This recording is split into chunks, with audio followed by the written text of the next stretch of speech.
এই যে ধরনের দিনকে ওবায়দুল কাদের বক্তৃতা দিল, স্মার্ট বাংলাদেশ, স্মার্ট লিডার কর্মী, যখন হতাশ করে চলে গেল তখন কি দেখছেন ডাইনামে কেউ ধাক্কা দিচ্ছে?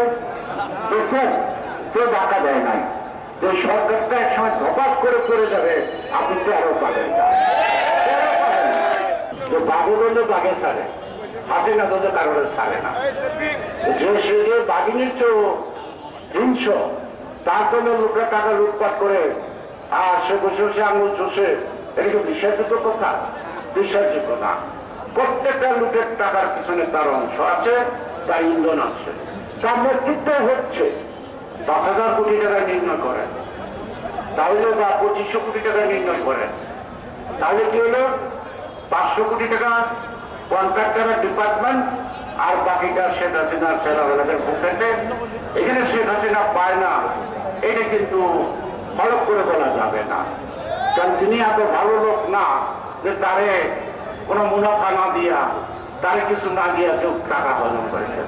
শেখ হাসিনাকে বলবো, আপনি খালেদা জিয়া 10 টাকা চুরিও করে নাই, আত্মসাৎ করেন নাই, তারে বলে নিয়ে 3 টাকা মাইরা গেছে।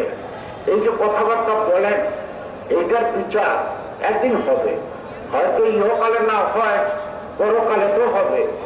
যেহেতু আপনি তাহাজ্জুদের নামাজ পড়েন না, তসবিহ না টাকার হিসাব করেন, এটা মানুষ এখন কনফিউজ। অর্থাৎ তসবির মধ্যে যে আল্লাহর নাম জপ করেন কতবার সেটা বলেন, না কোথেকে কত টাকা এলো সেটা বলেন। তো সেই কারণেই আজকে যে আপনার তসবিহ, আপনাদের তাহাজ্জুদের নামাজ, আপনি কোরআন শরীফ পাঠ করেন, এই দেশের সাচ্চা মুসলমান, সাচ্চা মানুষরা বিশ্বাস করে না। আপনি করতে পারেন লোক দেখানোর জন্য, কিন্তু এইটা আপনি কি করেন? নিজের জীবনে পালন করেন না। যদি পালন করতেন, সকল ধর্মে বলা আছে মিথ্যা কথা মহাত্মা। শেখ হাসিনা ঘুম থেকে ওঠার পরে ঘুমানোর আগ পর্যন্ত যত কথা কয়, এখানে সত্য কথা বাকি চালান দিয়ে পাবেন একটা? পাবেন না।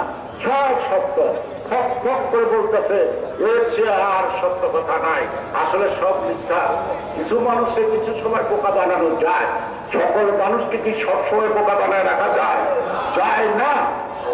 অভাব নাই, অনটন নাই, জিনিসপত্রের দাম, আমার আয় বাড়ছে, আবার বলে যে আমি 1 সের বেগুন রান্না করতে 2 সের লবণ খরচ করুন। কার কি বলার আছে? এগুলো উন্মাদক বাবল ছাড়া একটা রাষ্ট্রযন্ত্রে এই ধরনের কথা বলার কোন সময় মানানসই না। আজকে আমাদের পদ্মা সেতু বানানোর জন্য একটি ফার্ম এই কাজটি করতে চাইছিল।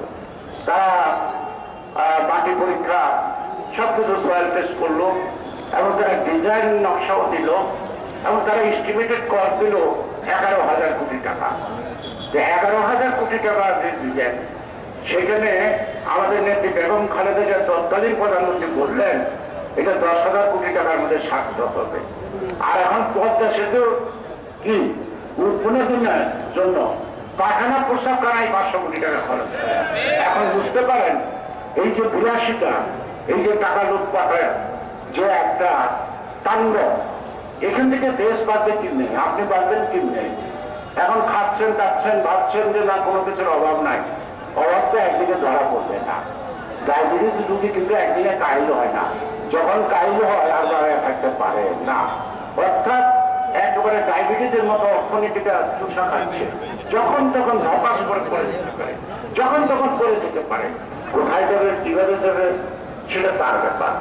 আর দেশে যদি থাকতে হয়, তাহলে আমার একটা প্রস্তাব আছে, যা করছেন করছেন, তবু একটা জনগণের উদ্দেশ্য বলেন আমার মাফ করে দেন, আমি আপনাদের মধ্যে থাকতে চাই, ঠিক আছে? তারপরে আপনি যখন বিচারের কথা কন, আদালতে যদি আপনি দোষী সাব্যস্ত করেন, সেদিন জানা যায়। অর্থাৎ দোষী সাব্যস্ত না হয়ে আপনাকে আমরা জেলেও পাঠাতে রাখি, আগে দোষী নির্ধারিত এবং তারপরে আর বলছি, বুঝছে তো?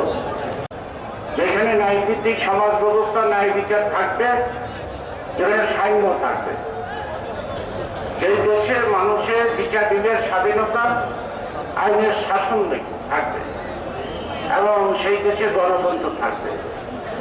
এই গণতন্ত্রের লড়াইটাই চূড়ান্ত পর্যায়ে আমরা 71 সালে আমাদের দলের প্রতিষ্ঠাতা শহীদ রাষ্ট্রপতি জিয়াউর রহমানের যুদ্ধের আহ্বানের মধ্য দিয়ে আমরা যুদ্ধ শুরু করেছিলাম। আমরা একটা মানচিত্র পেলাম, পতাকা পেলাম, একটা জাতীয় সঙ্গীত পেলাম, কিন্তু বাংলাদেশ থেকে খুঁজে পাচ্ছি না। কেন বাংলাদেশকে খুঁজে পাচ্ছি না? আমরা তো গণতন্ত্রের জন্য দেশ স্বাধীন করছি। সেই গণতন্ত্র যদি বাংলাদেশে না থাকে, হারিয়ে যায়, তাহলে এই বাংলাদেশের জন্য তো আমরা যুদ্ধ করি নাই। সেই কারণেই আজকে আমাদের পবিত্র দায়িত্ব, এই সাধারণ মানুষ সেটা স্বাধীন দেশের নাগরিক হিসেবে বাঁচতে চায়। এই শহীদ জিয়ার দল, জাতীয়তাবাদী দল, যে শহীদ জিয়ার সংযুদ্ধের নেতৃত্ব, আমরা যাদের বিরুদ্ধে লড়ছি ওদের দায়িত্ব নাই। কারণ ওরা স্বাধীনতাও চায় না, ওরা সার্বভৌমত্ব চায় না, ওরা গণতন্ত্রও চায় না। ওরা চায় রাষ্ট্রীয় ক্ষমতা আর প্রতি মুহূর্তে মুহূর্তে লুটপাট, লোক সীমাহীন। নিজেরাই বলতে পারে না কে কত টাকা লুট করছে। কারণ এগুলো যদি টাকা গুনতে যায়, গুনতেও 60 বছর বয়স না, তারপরে এত টাকা গোনা যাবে না। এটা টাকা ওজন করে নেয়, অর্থাৎ 10 কোটি টাকার ওজন কত, সেটা পাল্লায় মেপে মেপে ওরা টাকা নেয়। ওই ব্যাংকে যে মেশিন আছে টাকা গোনা, ওটারও সম্ভব না। আমাদের দেশের বিশিষ্ট অর্থনীতিবিদরা মাঝে মাঝে বলেন, খুব করে তাদের কেউ কেউ রাজাকারও বলে, তারা বলে যে ব্রিটিশ আমলে যতটুকু ভালো ছিলাম তার চেয়ে বেশি টাকা 14 বছরে শেখ হাসিনা পাচার করতে দিয়েছে। এটা কিন্তু অর্থনীতিবিদদের কথা আবার কোনো বক্তব্য না। তাহলে বুঝতে হবে যে এই টাকা লুটের উৎস কোথায়। উন্নয়ন, যে অপটিমাম যে ডেভেলপমেন্ট, এটা তো মানুষের কাজ। সবাই তো একটু ভালো রাস্তায় চলতে চায়, তারা সবাই তো নদীর উপর দিয়া একটা ভালো ব্রিজ চায়, কিন্তু চাওয়ার মধ্যে তো তাদের তো আবার একটা সামর্থ্যের ব্যাপার আছে। এখন আপনি যদি 500 কোটি টাকা প্রজেক্ট, এখন আমরা যা করতে চাই সেটা আমাদের জন্য, দেশের জন্য, জনগণের জন্য, আগামী প্রজন্মের জন্য। আমরা একটা সুযোগ ছিল, কিন্তু আমাদেরকে আজকে একটা অন্ধকার কূপের মধ্যে নিয়ে গেছে। অর্থাৎ বাংলাদেশ মানে এখানে চুরি, ছিনতাই, ডাকাতি, ব্যাংক ডাকাতির কথা তো ওই শুনছি 73-72 সালে শুনছি।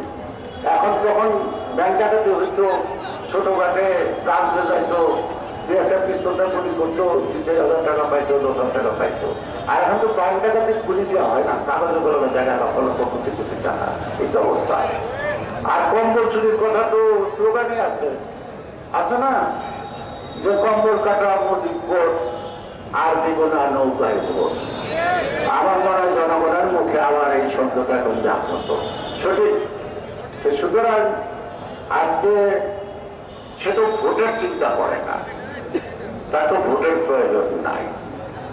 তার জনগণ তার কাছে পাবলিক, জনগণ জনগণের জায়গায় নাই।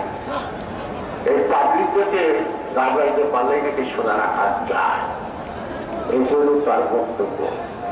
এই পাবলিকগুলোর দাবড়াইয়া শেখ মুজিবকে পাকিস্তানে রাখতে পারছে, কিন্তু পাবলিকের দাবড়ায় আছে তো পাকিস্তান বড় বড় বাহিনী এদের মাথা নিচু করে আত্মসমর্পণ করে গেছে।